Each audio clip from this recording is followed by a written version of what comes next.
Great. The key thing to keep in mind for shipping, let me throw it into 3 general categories. Number 1, 80% of the stuff that enables people to grow food is transported internationally, whether it's equipment or fertilizer or fuel. Only 20% of food is traded internationally, but 80% you need the inputs to grow it in the first place.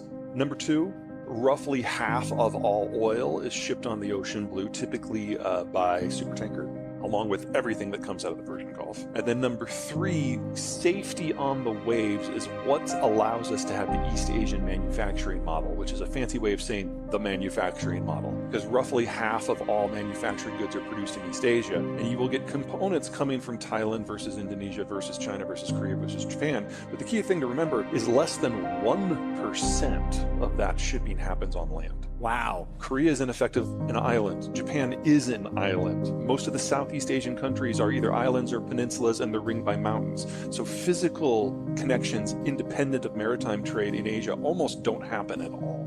Certainly, and the book is about how this happens on a decade's time scale, how the 2020s were always the decade that was always going to break down in. But events in just the last couple of months are speeding this up. A lot of this is probably going to be front-loaded. Well, think of what just happened in the first week of December. So the Europeans announced their plan for an oil export ban, and a lot of the details are being made up as they go on. It's a very European policy in that regard. But what it is encouraging is a split in the way we view oil from the Russian space versus the rest of the world, and the different types of crude coming out of the Russian space. So the stuff the Europeans are primarily concerned about is Urals crude that is exported west to the European space, and that can only be sold for $60 or less now, and that's affecting insurance and shipping rates and the type of vessels that go in. And we saw over the course of the last 2 years how disruptions in simply the type of vessel being available can generate supply chain snarls. So now we're doing this with energy, but there's also a crude grade that exports to the Pacific that doesn't touch the European space at all, that trades differently. We now, just in the Russian space,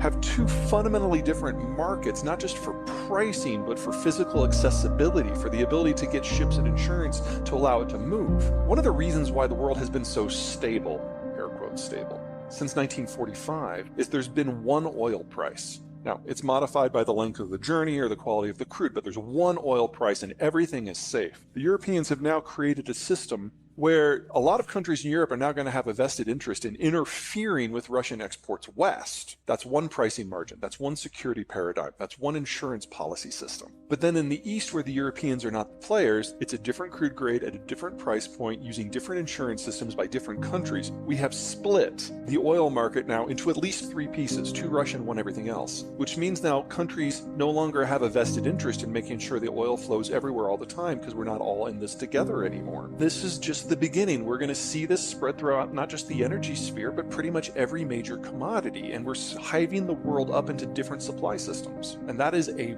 recipe for 1910s and 1930s style conflict. Yeah, in the world before World War II, piracy, state piracy, and privateering were pretty common because almost everything that was shipped had an obvious value. The cost of shipping before the Cold War and globalization was about an order of magnitude more than it was previous. And in the pre-industrial world, it was an order of magnitude more than that. In the pre-deepwater era, it was an order of magnitude more. So interfering with shipping has always been very popular because you know that the value of the product is going to be high. It's only in the post-World War II era that the cost of shipping has dropped so much that we put everything on the way. So that's intermediate manufacturing, that's low value added commodities, things that normally you would produce and consume locally. It used to be it was all pretty much luxury goods or something of very high value. Now it's a little bit of everything. We're kind of in this soft moment in history where everyone's holding their breath and wondering if the next time there's an incident, the U.S. is going to intervene or not, and I would argue we are not. Part of this is political. The Biden administration is the most populist administration we have ever had, more so than Trump.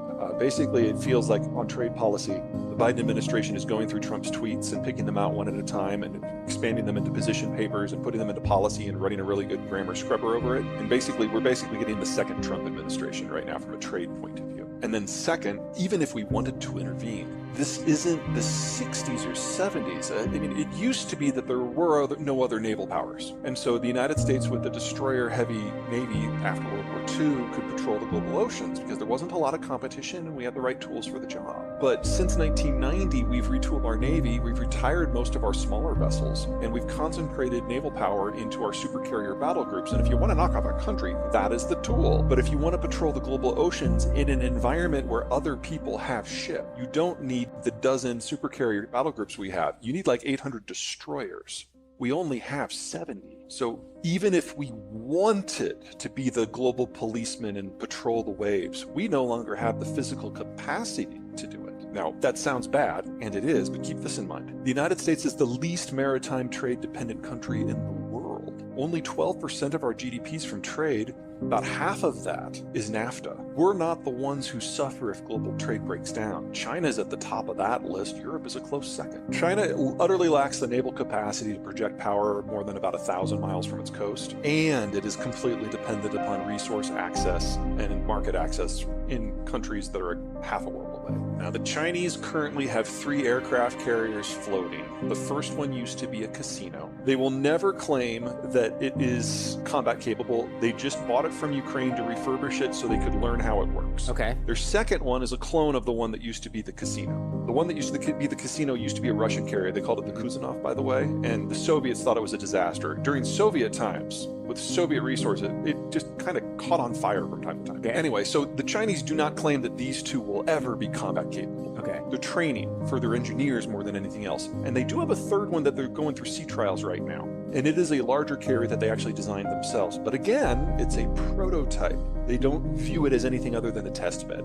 So they might get their first carrier in 2027. China technically is a larger country than the United States, but about 2/3 of its land is either too hot or too dry or too cold to be inhabitable. So 95% of the population lives on 1/3 of the land. Of that 95%, 70% lives in the North China Plain, which is an area that's not much bigger than the United States east of the Mississippi, maybe about 2/3 the size of that.